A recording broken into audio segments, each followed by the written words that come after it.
கொஞ்சம் நிலைமைகள் மாறத் தொடங்குதோ, ஒரு போட்டியை பார்த்தோன்னா கொஞ்சம் நிலைமைகள் மாறத் தொடங்குதோ. ராஜஸ்தான் ராயல்ஸுக்கு அடிச்சு விழுந்தது, அதுவும் அடிச்சது கொல்கத்தா. எழும்பவே மாட்டோம், போங்கடா போறதுக்கு நீங்கள்லாம் டீமாண்டு கதைச்ச கொல்கத்தா திடீர்னு டொப்ல இருந்த ராஜஸ்தானுக்கு போட்டு பிரிச்சு மேய்ஞ்சு விட்டது. அதுவும் முதலிடத்துல இருக்கிற ராஜஸ்தானுக்கு. ஜெய்ஸ்வாலும் சூரியவன்சி நேற்றும் வளமை போல சூரியவன்சியும் ஜெய்ஸ்வாலுக்கும் பிறகு யாருமே அடிக்க மாட்டாங்கன்றது நேற்றைய நாள்லயும் அந்த போட்டி அவங்க 2 பேரும் அடிச்சாதான் வெற்றி. அதாவது அவங்க அடிக்கணும், தொடர்ந்து அடிக்கணும்னு என்னடா அப்ப இது 8.4 ஓவர் சூரியவன்சி ஆட்டம் 81 ரன். பிறகு அங்கால அடிக்க முடிஞ்சது வெறும் 74 ரன் தான் 12 ஓவர்ல. உருட்டி 2 பேரும் விக்கெட்ஸ். நேற்று முக்கியமான விஷயம் வருண் சக்கரவர்த்தி ஃபார்முக்கு வந்தது.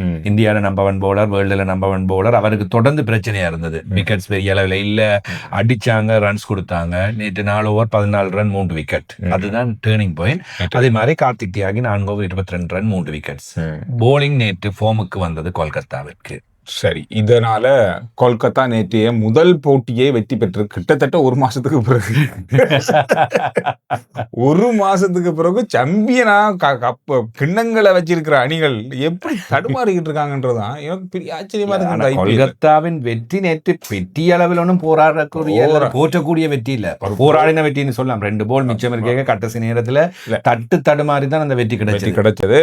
போலிங்ல தான் அந்த கொண்டு வந்தாங்க. நீங்க சொன்ன மாதிரி வருண் சக்கரவர்த்தி நேற்று பந்து வீச்சுல சரியா செஞ்சாலும் எனக்கு தெரிஞ்சு வருண் சக்கரவர்த்தியை விட ஐபிஎல் நல்ல பந்து வீச்சாளர்கள் இருக்காங்க. இப்ப அதான் பந்து வீசி கொண்டிருக்காங்க, நிறைய பந்து வீச்சாளர் இருக்காங்க. முக்கியமான பவுலர்ஸுக்கு ஒன்றுமே நடக்குது இல்லை இங்க ஐபிஎல்ல. அதுதான் நீங்க பிரச்சனையா. அதை விட நிறைய பலமான பந்து வீச்சாளர்கள் உள்ள இருக்க மாதிரி தெரியுது. சன்ரைசர்ஸ்ல இருக்காங்க, அதே போல ஒவ்வொரு அணியிலும் இப்ப இதுல சன்ரைசர்ஸ்ல நான் நினைக்கிறேன் 2-3 வீரர்கள் இருக்காங்க. இல்ல இப்ப இந்த யாருன்னே தெரியாது. இந்த ஐபிஎல் முடிய சில வேளையில அந்த வீரர்கள் எல்லாம் இப்ப வருண் சக்கரவர்த்தி எல்லாம் ஐபிஎல் மூலமா தான் வந்தவர். அப்ப அதே மாதிரி இன்னும் சில வீரர்கள் T20க்கு வர்றவர்கள் எல்லாரும் ஐபிஎல் மூலமாக எல்லாம் சூரியவன்சி இந்திய அணிக்குள்ள கொண்டு வர்றதுக்கான முயற்சிகள் நடைபெறுவதாக பேச்சுக்கள் இருக்கின்றன. மிக விரைவில் டீமுக்குள்ள வருவார் போல தெரியும், வாய்ப்பு இருக்கிறது சொல்லப்படுது. அப்படி புதிய வீரர்கள் இனி வேர்ல்ட் கப் எல்லாம் முடிஞ்சுது. அப்ப யார் 1-2 பேரை கலட்டி விட வேண்டியவர்களை பார்த்துட்டு அப்படி மெதுவா கலட்டி விட்டு புது வீரர்களை உள்வாங்கிறதுக்கான வாய்ப்புகள் இந்தியாவில கலட்டி விடக்கூடிய இருக்காங்க. T20 அணியில இருந்து 1-2 பேரை கலட்டி போட்டு வேற யாக்களை கொண்டு வரலாம்னா கொண்டு வரக்கூடியதா இருக்கும். பேர் சொல்ல நிறைய பேர் இருக்காங்க. கொல்கத்தா அணி 7 மேட்ச் முதலாவது வெற்றி, ஆனா 9க்கு வந்துட்டாங்க. மும்பை தான் 10. இன்னைக்கு இருக்கே மும்பைக்கு இன்றைக்கு இருக்கு, ஆனா மும்பை 5 மேட்சோட நிக்கிறாங்க. மும்பை மேட்ச் குறைவு. சில வேளை இன்றைக்கு வந்துட்டாங்கன்னா திருப்பி வந்துருவாங்க. அவங்க சில வேளை 8-7 சொல்லி முன்னுக்கு வரதுக்கும் வாய்ப்பு இருக்கு. இப்போ எனக்கு என்ன மும்பை வெல்லும்ன்ற ஒரு ஐடியா இருக்கு. மும்பைக்கான வாய்ப்புகள் கொஞ்சம் கூடவே தான் தென்படுகிறது. பஞ்சாப் அன்ஸ்டாப்பபிள் 29 ஓட்டம் எடுத்திருந்தாங்க. என்ன அடி, இவ்வளவு ஓட்டம் எங்கேயாவது புறக்கி எடுத்தாங்க. அது பஞ்சாப்ல எல்லாருமே வாரவர் போறவர் எல்லாருமே அடிக்கிறார். நேற்று பிரியன் சாரியா 37 பந்துகள்ல 93 ஓட்டங்கள். இவரை பற்றி நான் நேற்று தேடி பார்த்துச்சேன். 24 வயசு, சரியா? இவர் இந்தியாவில முதல் தர போட்டிகள்லயோ லிஸ்டே போட்டிகள்லயோ விளையாடுனது மிக மிக குறைவு. 24 வயசுல வெறும் 2 மேட்ச் தான் ஃபர்ஸ்ட் கிளாஸ், இந்த டெஸ்ட் மேட்ச்னு சொல்லுமே அது விளையாடி இருக்கார். லிஸ்டே 16, 51 T20 விளையாடி இருக்கார். அதுல 22 பஞ்சாப் கிங்ஸுக்காக, ஐபிஎல்ல பஞ்சாப் கிங்ஸுக்காக உள்ள வந்தார். கடந்த வருடம் வந்தார், இந்த வருடம் வந்தார். இதே சந்தேகம் தான் எனக்கு இருந்தது, என்னன்னு இந்த மனுஷனை உள்ளுக்கு எடுத்தாங்க, என்ன காரணம்? இவர் இந்தியா ஏக்காகவும் இந்தியாவோட 19 வயது உட்பட்ட அணிக்காகவும் விளையாடி இருக்கிறார்.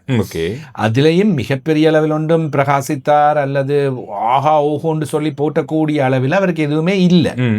ஆனா ஐபிஎல்ல வந்திருக்கிறார், தொடர்ந்து அவருக்கு சான்ஸ் கிடைச்சிருக்குது. இப்ப போன வருஷமும் பஞ்சாபுக்காக தொடர்ந்து விளையாடினார், இந்த வருஷமும் பஞ்சாபுக்காக விளையாடுறார். இந்த முறை ஏதோ நல்லா செய்து காட்டிட்டார்.